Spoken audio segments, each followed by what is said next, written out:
이제 삼손이 그 딥나에서 만난 그 여자 그 외모에 그 반해가지고 이제 그 여자와 이제 결혼을 하게 되는데요. 이제 결혼을 하려고 자기 부모와 함께 이제 딥나로 내려가는 과정에서 이제 삼손이 겪었던 그 한 사건을 이제 기록하고 있는데요. 이게 뭐 어떻게 보면은 그냥 뭐 간단한 가볍게 넘어갈 수 있는 내용이지만, 그런데 저는 굉장히 중요한 포인트를 여기서 발견을 하는데요. 자, 8절 9절을 한번 다시 보시기 바랍니다.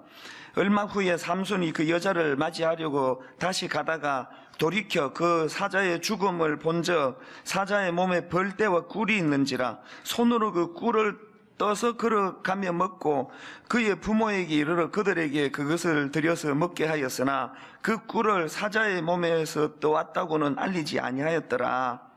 저는 여기 나오는 그 꿀을 사자의 몸에서 떠왔다고는 알리지 아니하였더라라는 이게 주는 의미가 굉장히 깊다고 생각을 합니다. 그래서 이제 오늘 이 본문을 보면서 저는 이 본문에서 왜 삼손이 그렇게 점점 갈수록 더 타락해가는 그런, 결국에는 또 그러다가 이제 두 눈이 뽑히는 비극을 초래하게 되었나, 그 원인에 대해서 저는 요 짧은 한마디에서 저는 그 원인을 발견을 한다고 저는 할 수 있다고 생각을 합니다. 그래서 이제 오늘 본문에 나오는 이 삼손의 모습을 타산지석으로 삼아가지고 우리가 어떻게 하면은 우리는 삼손과 같은 그런 타락의 길을 걸어갈 수 있지 않을 수 있는가, 이제 이 부분을 좀 살펴보려고 하거든요. 자, 이제 그 삼손과 같은 타락을 막기 위해서 첫 번째로는요, 사람을 의식하는 신앙생활은 위험하다는 것을 인식해야 된다는 겁니다. 이게 무슨 말씀인지를 이제 설명을 드리려고 하는데요. 삼손이 그 나실인이기 때문에 지켜야 될 규정이 세 가지가 있었는데 그 내용을 담고 있는 게 민수기 6장에 있습니다. 민수기 6장 2절에 보니까 이스라엘 자손에게 전하여 그들에게 이르라, 남자나 여자가 특별한 서원 곧 나실인의 서원을 하고 자기 몸을 구별하여 여호와께 드리려 하면, 그러면서 이제 세 가지 그 조항을 주시는데요. 3절입니다. 포도주와 독주를 멀리하며 포도주로 된 초나 독주로 된 초를 마시지 말며 포도즙도 마시지 말며 생포도나 금포도도 먹지 말지니, 이게 첫 번째 금기 사항이고요. 그런가 하면 이제 두 번째가 5절에 나옵니다. 그 서원을 하고 구별하는 모든 날 동안은 삭도를 절대로 그의 머리에 대지 말 것이니라. 자기 몸을 구별하여 여호와께 드리는 날이 차기까지 그는 거룩한즉 그의 머리털을 길게 자라게 할 것이며, 이게 두 번째 규정이고요. 다음 마지막 세 번째가 6절에 나옵니다. 자기의 몸을 구별하여 여호와께 드리는 모든 날 동안은 시체를 가까이 하지 말 것이요. 이 세 가지가 정리가 돼 있죠. 하나는 포도주와 독주를 멀리해라. 또 하나는 삭도를 머리에 대지 마라. 또 하나는 시체를 가까이 하지 마라. 이 삼손과 관련된 기록을 보면은요, 삼손은 이 세 가지 중에서 이 삭도를 머리에 대지 않는 거, 이 머리카락이 잘리지 않으려고 발부둥 치는 인생이에요. 처음부터 계속 이 머리카락이 잘리지 않도록. 이것 자체는 귀한 거 아닙니까? 왜냐하면 하나님이 나실인으로서는 그 삭도를 머리에 대지 마라, 그 조항을 지키려고 그렇게 몸부림치는, 이거는 나쁘다고 말할 수가 없습니다. 그런데 삼손에게 치명적인 문제가 뭐냐? 아까 읽었던 9절 말씀을 다시 한번 보세요. 손으로 그 꿀을 떠서 걸어가며 먹고 그의 부모에게 이르러 그들에게 그것을 들여서 먹게 하였으나 그 꿀을 사자의 몸에서 떠왔다고는 알리지 아니하였더라. 지금 삼손이 갖고 있는 태도를 보면은요, 사람들 눈에 떠있는 이 머리카락은 자르면 금방 눈에 떠이잖아요. 사람 눈에 떠있는 나실인으로서 저거 머리 잘랐네, 이 부분에 대해서는 지키려고 그렇게 발부둥치고 애를 쓰고 있는데, 그러나 사람들이 보지 않는 곳에서 또 다른 금지 사항인 그 죽은 시체를 만지는 건, 이 삼손은 늘 자기 눈에 좋은 대로 자기 만족을 위해서 자기를 위하여 사는 존재다 보니까 그 달콤한 꿀을 먹고 싶은데 그게 죽은 사자의 몸에 있으면은 썩 둘러보고 먹는 거예요, 그냥. 그 제가 발견한 이 구절 말미에 있는 그 꿀을 사자의 몸에서 떠왔다고는 알리지 아니하였더라. 이게 참 나쁜 짓 아닙니까? 자기도 안 되는 거 아닙니까? 이렇게 하는 건 옳지 않다는 걸 뻔히 자기도 알고 있다는, 모르고 하는 것들은 가르칠 수는 있죠.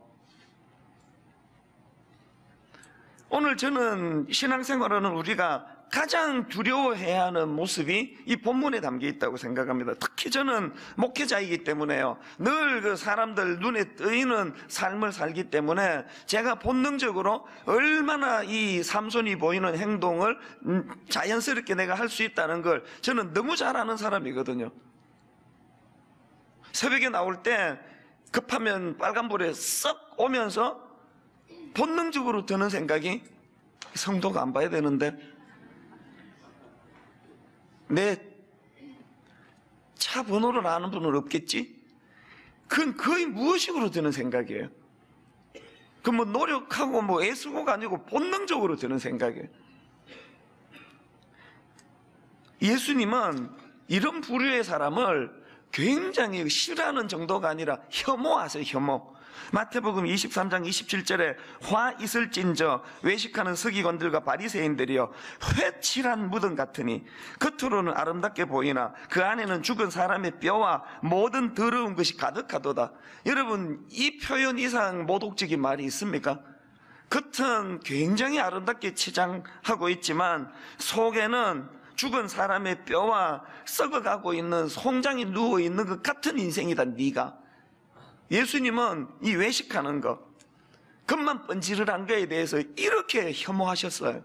구약에도 보면요, 여러분 그저께 큐티, 매일 성경으로 큐티 하시는 분은 다 아시겠지, 이 본문 다 보셨겠지만 예레미야 3장 4절 5절에 보세요. 내가 이제부터는 내게 부르짖기를 나의 아버지여, 아버지는 나의 청년 시절의 보호자이시오니 노여움을 한없이 계속하시겠으며 끝까지 품으시겠나이까 하지 아니하겠느냐. 보라, 내가 이같이 말하여도 악을 행하여 내 욕심을 이루었느니라 하시니라. 겉으로는 하나님과의 친밀함을 표현하면서 나의 아버지여, 아버지는 나의 청년 시절의 보호자이십니다, 그렇게 고백하지만, 그러나 예레미야 당시에 그 백성들의 실제 삶 속에서는 이것이 너무나 가식적인 입에 발린 소리라는 걸 하나님이 너무 잘 알고 계시다는 거예요. 혹시 여러분 오늘 우리가 하나님께 새벽에 막 그렇게 미사여구를 동원해서 하나님께 기도하는데 하나님은 그 기도를 예레미야 3장에 나와 있는 이 백성들을 대하듯이 그렇게 반응하면 어떡하시겠습니까? 그렇기 때문에요, 이 특별 새벽 부흥회의 기도의 승부는요, 이 시간에 일어나는 게 아니에요.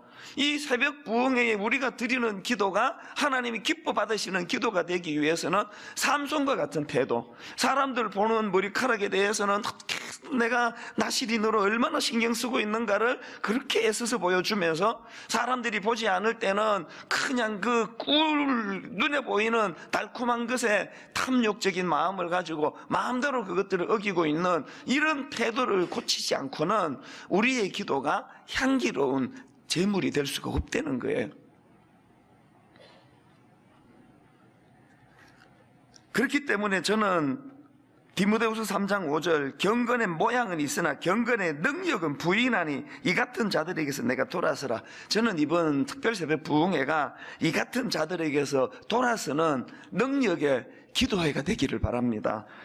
이런 면에서 제일 위험한 사람은 저예요. 그래서 저는 그 미국의 윌로우 크릭 교회 담임 목사님인 빌 하이벨스 목사님이 쓴 책 중에 제목만 마음에 담고 있는 게 있는데, 이런 책 제목이 있습니다. 아무도 보는 이 없을 때 당신은 누구인가. 저는 종종 이걸 되뇌어요. 아무도 보는 이 없을 때 당신은 누구인가. 지금 막 수많은 사람들이 조명 아래 있는 저를 집중하고 인터넷으로도 저를 보고 이럴 때 제 모습은, 이건 제 모습이 아니에요.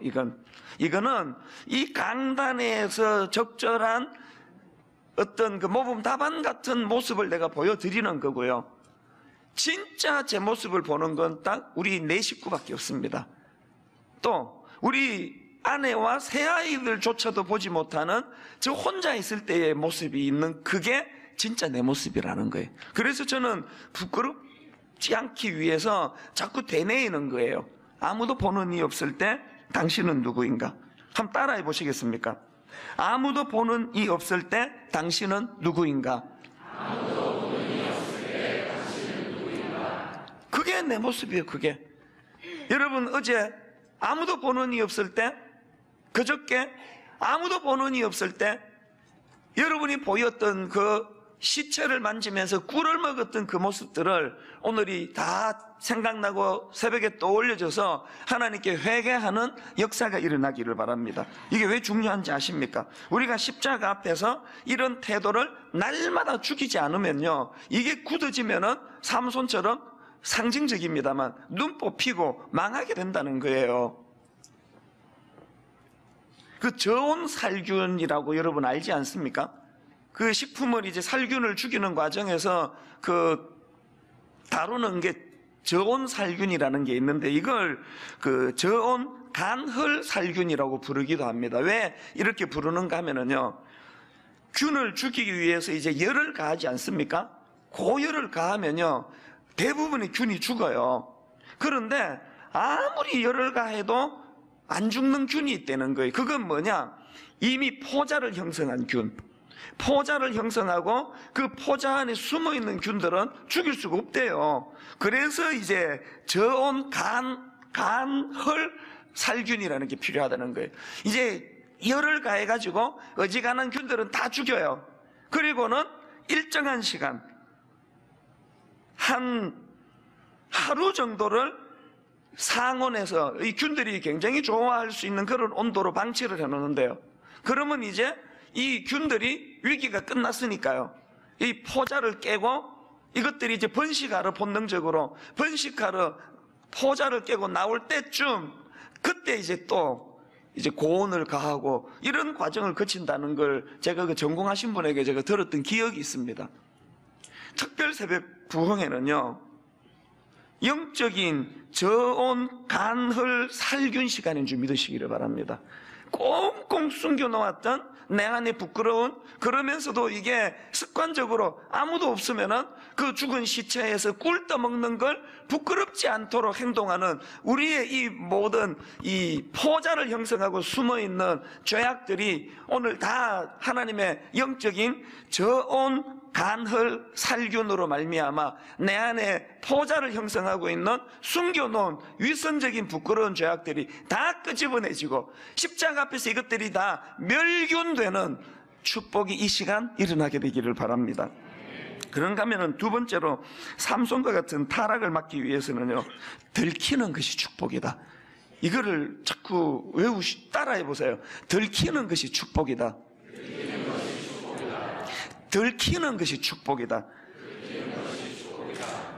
오늘 본문에 보면은 삼손이요, 나시린으로서 해서는 안 되는 죽은 시체를 만지는 그런 짓을 저지르지만 들키지 않습니다. 자기 부모에게도 깜짝같이 속였고요. 그래서 넘어가요. 이게 화근이라는 게, 이게 삼손이 왜 갈수록 그 타락의 길로 치달았느냐, 이게 화근이라는 거예요. 사사기서에 제일 먼저 삼손과 관련해서 제일 먼저 등장하는 게 그 이방 여자, 그 원수 나라 블레셋 여자 외모 보고 빠지는 이 미숙함으로 시작하지 않습니까?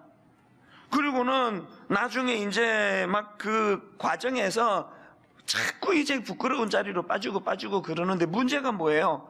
그렇게 그 일반 백성들도 하지 않는 부끄러운 짓을 나시린이라면서 해대면서도, 그리고 또 그 과정에서 그 말로 다 할 수 없는 그런 악한 짓들을, 못된 짓들을 저지르면서도 문제가 뭐예요? 힘이 안 없어지는 거예요. 문제는 시체를 만져도 들키지도 않고, 부끄러운 그냥 여자에 빠져가지고 큰 짓을 해대도 그 괴력은 하나도 없어지지 않고, 이게 삼손 입장에서 이게 뭐 얼마나 이게 참 이게 고맙고 편리한 일이겠습니까만, 이게 삼손을 망하게 했다는 거예요. 그래가지고 그 사사기 14장에서 그 여자 문제를 그렇게 잘못 처리해도 아무런 일도 일어나지 않고 시체를 만져도 들키지 않고 이러는 게, 나중에 이제 16장으로 들어가면은 사사기 16장 1절을 보세요. 삼손이 가사에 가서 거기서 한 기생을 보고 그에게로 들어갔더니 우리 성경에는 점잖게 뭐 기생으로 이렇게 표현되어 있는데요, 영어 성경에 보니까 프라스티튜트예요. 창녀. 그래서 세 번역으로 보니까 삼손이 가사에 가서 창녀를 하나 만나 그의 집으로 들어갔다. 이걸 보면서 제가 두려운 게 뭐냐 하면은요, 앞에 14장에서 이방 여자 외모를 보고 빠져들어가는 그 부분에서 하나님 앞에 저질렀던 부끄러운 짓들에 대하여 철퇴가 가해지고, 그때 이미 힘이 빠져나가고, 그때 이미 그냥 다리 하나가 부러지고 그랬더라면 이런 타락은 막을 수 있지 않았을까, 그런 얘기예요. 여러분 이주일 씨라고요, 우리 세대는 다 아실 거예요. 80년대 뭐 인기 있던 코미디언 아닙니까? 엄청나게 돈도 많이 벌었고요. 이분이 뭐 유명세도 탔고 서울에 막 어마어마하게 큰 그 술집을 경영을 하고 이랬던 분인데, 이분에게 비극이 찾아온 거예요. 미국 유학도 가고 그랬던 아들인데요, 그 아들이 나이 28살에 음주운전으로 사망을 해요. 아버지로서 이게 얼마나 절망적인 사건입니까? 근데 저는 이주일 씨 아들이 음주운전으로 사망하는 그 즈음에 그분이 토하듯이 해냈던 인터뷰 기사를 난 잊지를 못해요. 이분이 이제 제 기억으로 그게 물랑루즈, 기억만 하지 간 거는 아닙니다. 이 물랑루즈라고 하는 큰 엄청난 규모라고 알고 있는데요, 그런 이제 술집을 경영하는데, 이분이 막 그냥 죽겠는 게 뭐냐면은 맨날 그 주변에서 음주 단속을 하는 이 경찰들이, 그 술집인데 음주 단속을 하니까 손님들이 얼마나 위축이 되겠냐고요. 그래서 음주 단속하는 경찰들을 원망을 많이 했대요. 이주일 씨가요, 자기 아들이 음주운전으로 사망하고 나서 절규하듯이 한 인터뷰에서 제가 잊지 못하는 대목이 뭐냐면은, 그 많던 음주 단속 경찰들은 그날 뭐 했냐는 거예요. 내가 그 기사를 보면서 그날 말이에요, 내가 이제 상상력을 동원해가지고, 이 사람이 이제 이렇게 술이 취해가지고 그 아들이 운전하다가 이제 경찰에 걸렸단 말이에요. 면허증 뺏기고, 그래서 이제 감옥 갔단 말이에요. 그리고는 며칠을 거기서 보내면서 오늘 재수 진짜 없다고, 오늘 내가 그냥 경찰한테 들켜가지고 그냥 이렇게 너무너무 힘든 시간을 보낸다고 그러면서 자기가 음주 단속 걸린 거에 대해서 굉장히 그것을 막 그냥 재수 없는 일이라고, 그리고 그 경찰을 원망하고 그랬겠지만, 그랬더라면 이주일 씨 아들은 그날 안 죽었습니다. 이게 내가 오늘 삼손에게서 발견하는 무서운 교훈이고 진리라는 거예요. 저는 그저께 어제 이 말씀을 다듬다가 불쑥 옥하는 목사님 말씀이 떠올랐는데요, 제가 이제 2002년도 교회를 개척하고 중고등부만 하다가 보니까 뭐 어리버리할 때거든요. 그래서 화요일마다 목사님이 전화를 주셨어요. 그때는 네 설교 잘 듣고 있다. 난 게 제일 무서웠어요. 목사님은 막 이렇게 지적도 안 하시고요, 그냥 네 설교 잘 듣고 있다. 화요일날 왜 전화 주시겠어요? 월요일은 쉬고 머리도 아픈데 또 이렇게 하시면은 또 제가 힘들 것 같으니까 월요일은 쉬고 꼭 화요일날 전화를 주셨어요. 네 설교 잘 듣고 있다. 그리고 어떨 때는 또 오라 그래요. 잠깐 오라고. 한 번은요, 목사님이 오라 그래서 제가 찾아뵀는데 내가 잊지를 못해요. 뭐라고 말씀하시는가 하니까 이제 이런저런 이제 선배님으로서 또 스승으로서 이 철부지 같은 저를 이제 이렇게 여러 가지로 이제 가르쳐 주시면서 그날 무슨 말씀을 하시는가 하니까 굉장히 준엄하게 말씀하셨어요. 너 설교 준비 안 했으면 강단에 서지 마라. 굉장히 저에게는 크게 들렸습니다.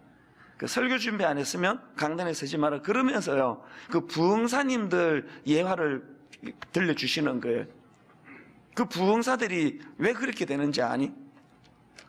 맨날 바깥을 돌아다니느라고 설교 준비도 안 하고 그러다가 자기 교회 와가지고 설교 준비도 안 하고 대충 이렇게 해가지고 강단에 서면은, 그렇게 설교 준비 안 하고 강단에 서던 그날 막 완전히 피보고 막 성도들한테 창피당하고 막 설교 죽 쓰고 막 얼굴이 화끈거리고 이런 일을 겪으면 다행인데, 하던 가락이 있어서 준비 하나도 안 하고 써도 아무 문제가 없단 말이야. 그게 화근이란 말이야. 그게 준비 안 해도 이 되네 이러면서 이제 그것이 반복이 되면은 그게 그 부흥사를 죽이는 결과가 된다. 저는 15년이 지났지만요, 그 목사님의 그 말씀이 뭘 말이게, 저는 가끔씩 이런 기도까지는 안 하지만 이런 마음의 생각을 가져요. 하나님, 제가 설교 준비 안 하고 섰을 때 망신당하게 해주시고 버벅거리게 해주시고, 설교 준비 안 하고 강단에 섰을 때 사람들에게 창피당하도록 하나님 그렇게 해주시기 원합니다. 이렇게 기도는 제가 안 하지만 이 마음으로 제가 그런 정말 그러기를 바라는 마음은 여러 번 갖고 있었던 게 사실이에요. 그 왜 그러냐 하니까요, 이게 왜 위험한지 아세요? 이건 지금 우리 가족들도 모르는데 사실은요, 내가 고3 때, 저는 이제 고신에서 엄격한 교단에서 자라가지고 이 주일날 이제 공부하면 안 되는, 공부하지 마라. 그래서 고2 때까지 그게 너무 좋았는데 고3 되니까 이게 불안하잖아요. 이게 지금 고3인데 주일날을 통으로 이게 지금 놀아야 되니까, 제가 이제 인터넷으로 이거 어머니 들으시는데, 교회 빼먹고 독서실을 갔어요. 기분 묘하더라고요. 평생에 처음 해봤거든요.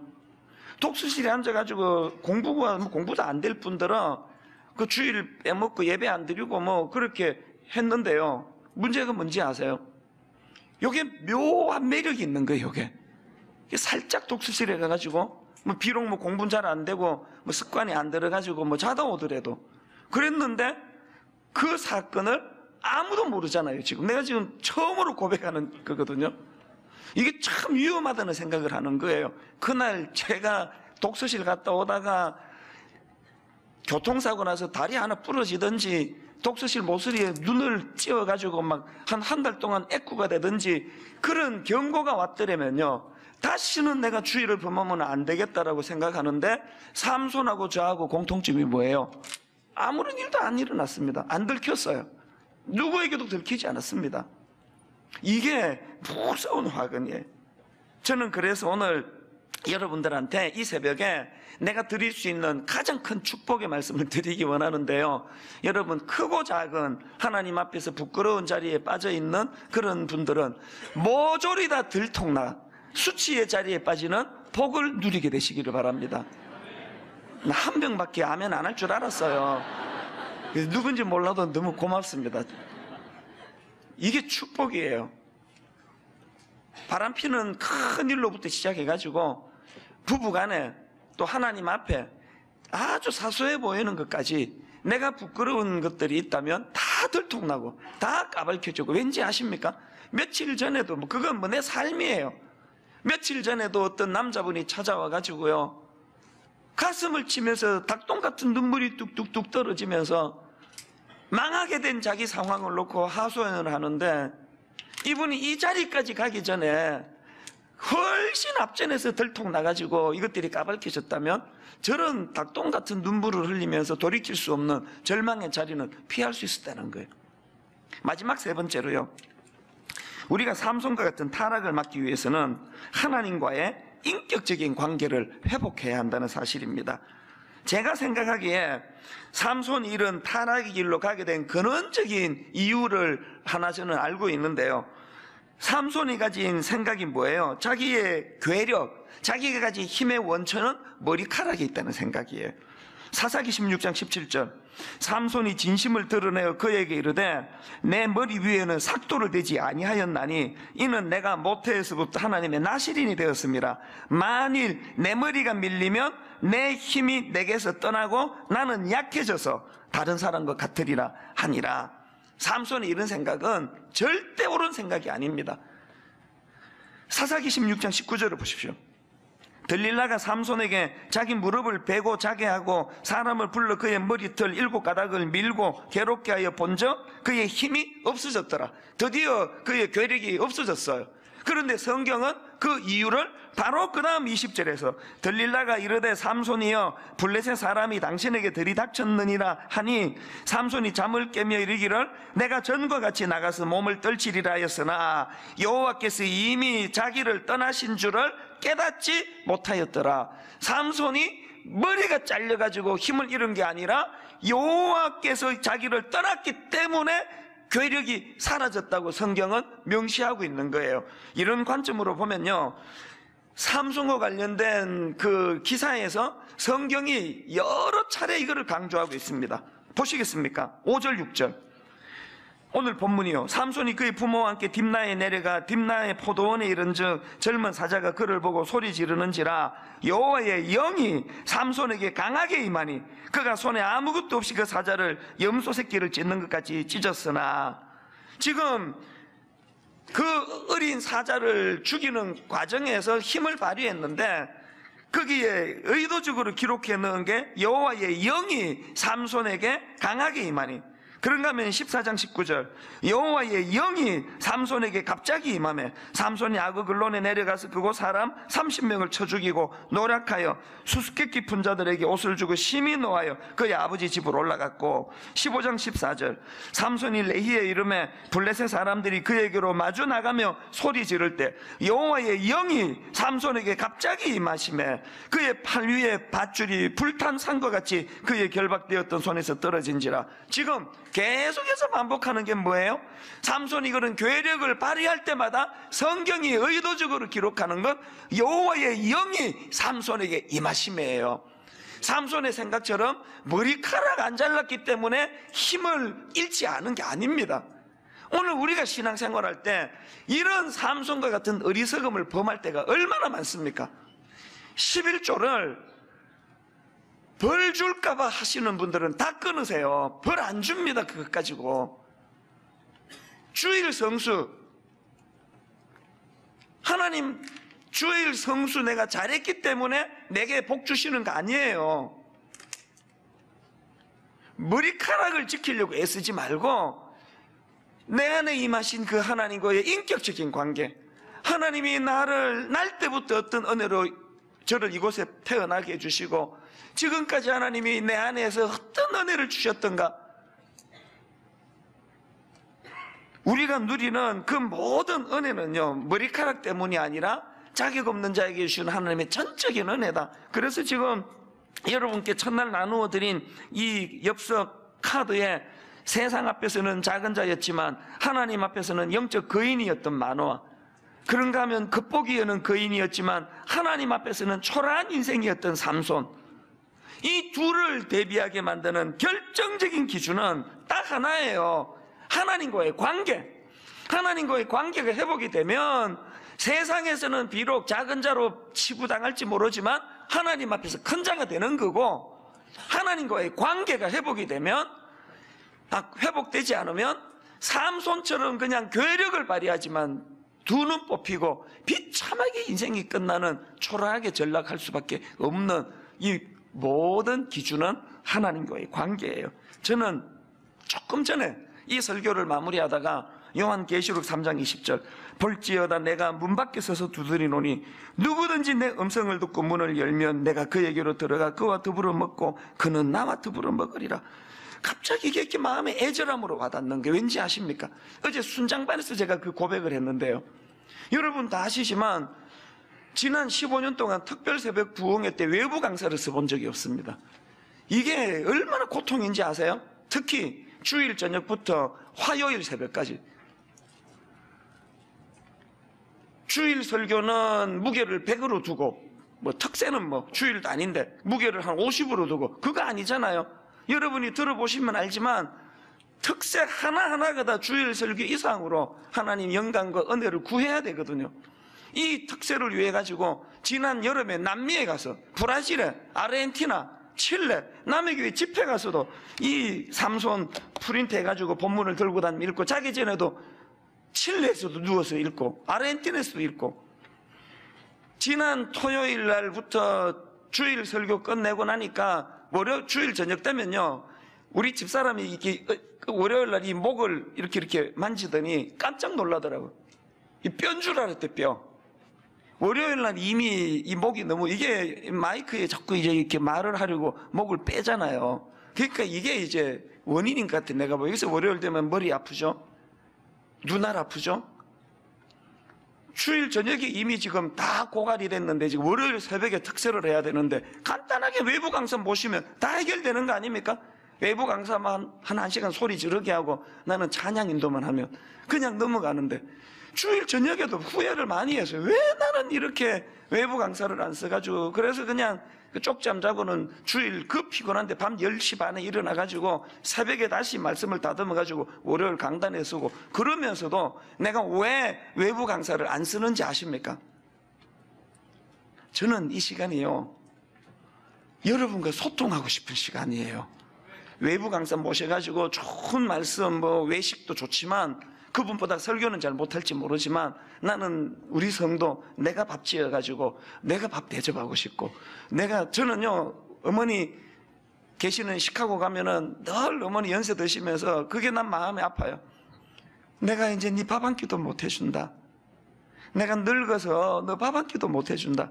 난 그게 너무 슬프게 들려요. 그 밥 한 끼 못 해준다는 그 어미의 마음이, 그게 우리 어머니 마음이거든요. 저는 월요일 날 내내 막 머리 아프고 눈알 아프고 그런데 화요일 이 설교를 또 준비를 해야 되는데 이게 집중이 안 되는데, 하루 24시간을 괴롭게 뒹글뒹글 하면서도 외부 강사 안 쓰는 거는, 난 이 시간 여러분과 소통하고 싶거든요. 내가 밥 지어서 내가 지은 밥을 여러분께 대접하고 싶은 마음이 있거든. 그러면서 아침에 조금 전이에요, 주님께서 계시록에서 볼지어다 내가 문 밖에 서서 두드리노니, 그 쑥 들어오실 수 있는 분 아닙니까? 마음껏 문 부시고도 들어오실 수 있는 분이지만 우리를 인격적으로 대우해 주셔서 열어줄 때까지 두드리고 계시는 그 주님, 나는 니하고 교제하고 싶은데. 삼손에게 하나님이 내내 원하셨던 게 그거 같아요. 머리카락 잘리지 않으려고 애쓰고 그런 데 신경 쓰지 말고 나하고 교제하자. 나하고 교제. 여러분, 일개 목사도요, 자기 성도 정말 정성껏 밥 지어서 소박하지만 내가 밥 지어서 내가 내 식구, 내 성도 먹이고자 하는 그런 마음을 갖고 있다고 한다면, 날 구원하신 하나님 주님께서 오늘도 여러분과 교제하기를 원하시는 것. 그래서 저는 오늘 말씀의 결론이요, 다윗이 했던 이 고백이요, 시편 63편 1절, 하나님이여 주는 나의 하나님이시라. 내가 간절히 주를 찾되 물이 없어 마르고 황폐한 땅에서 내 영혼이 주를 갈망하며 내 육체가 주를 앙모하나이다. 내 영혼이 주를 갈망하며 내 육체가 주를 앙모하나이다. 여러분, 삼손처럼 어떻게 하면은 죄짓지 않을까, 타락하지 않을까, 변질되지 않을까, 첫째 둘째 셋째 기록하는 게 중요한 게 아니고, 하나님, 나도 모르게 삼손처럼 자꾸 예수 믿을수록 주일날 지켜야 될 거, 안 지켜야 될 거, 머리카락 안 잘리기 위해서 이런 게 아니고요, 하나님 앞에 갈망하는 마음, 내 영혼이 주를 갈망하며 내 육체가 주를 앙모하나이다. 이번 새벽 부흥회 때 이 하나님의 심정을, 난 너와 교제하고 싶다. 문을 두드리시는 주님. 그래서 저는 오늘 이 찬양으로 설교를 마무리하기를 원합니다. 하나님이시여, 하나님이시여, 주는 나의 하나님이시로다. 나의 몸과 마음 주를 갈망하며 이제 내가 주께 고백하는 말. 우리 다 자리에서 일어나셔서, 살아계신 하나님, 오늘 내 초점이 머리카락 지키는 거, 머리 안 잘리는 거, 그리고 치렁치렁한 신앙적인 자기 머리카락을 보면서 만족감에 빠졌던 그런 종교 생활이 아니라 하나님을 사랑하는 마음, 내 영혼이 하나님을 갈망하고 문 밖에 서서 오늘 내 마음의 문을 두드리시는 그 주님을 활짝 문을 열고, 주님 들어오시옵소서, 좌정하시옵소서. 우리 그렇게 마음을 담아서 이렇게 찬양합니다. 하나님이시여, 하나님이시여,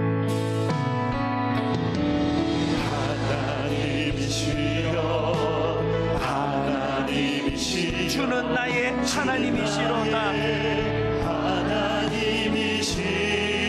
시편 그대로예요. 나의 몸과 마음 주를 갈망하며 이제 내가 주께 고백하는 말. 뭐라 고백하시겠습니까? 여호와는 나의 빛이요. 뭐라 고백하시겠습니까? 여호와는 나의 구원이시니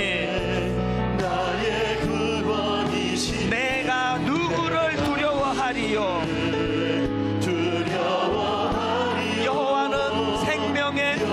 피난처시니 주의 인자가 생명보다 나음으로 내 입술이 여호와를 찬양하리. 내 평생에 주를 찬양하며 주의 이름으로 내 손 들리라. 다시 한번 고백할까요? 하나님이시여, 하나님이시여. 여러분, 우리가 감격하며 드릴 고백, 주는 나의 하나님이시로다. 이것보다 소중한 말씀이 있겠습니까? 나의 몸과 마음 주님을 갈망하며 이제 내가 주께 고백하는 말. 여러분, 이 새벽에 이렇게 고백합니다. 여호와는 나의 빛이요,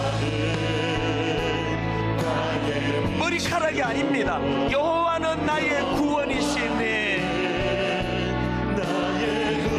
내가 누구를 두려워하리요. 여호와는 생명의 피난처시니 우리 힘을 얻어 이렇게 선포합니다. 주의 인자가 생명보다 나음으로 내 입술이 여호와를 찬양하며 주의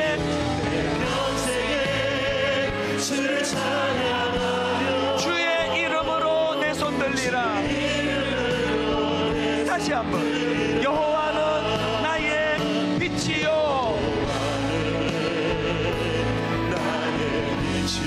여호와는 나의 구원이시니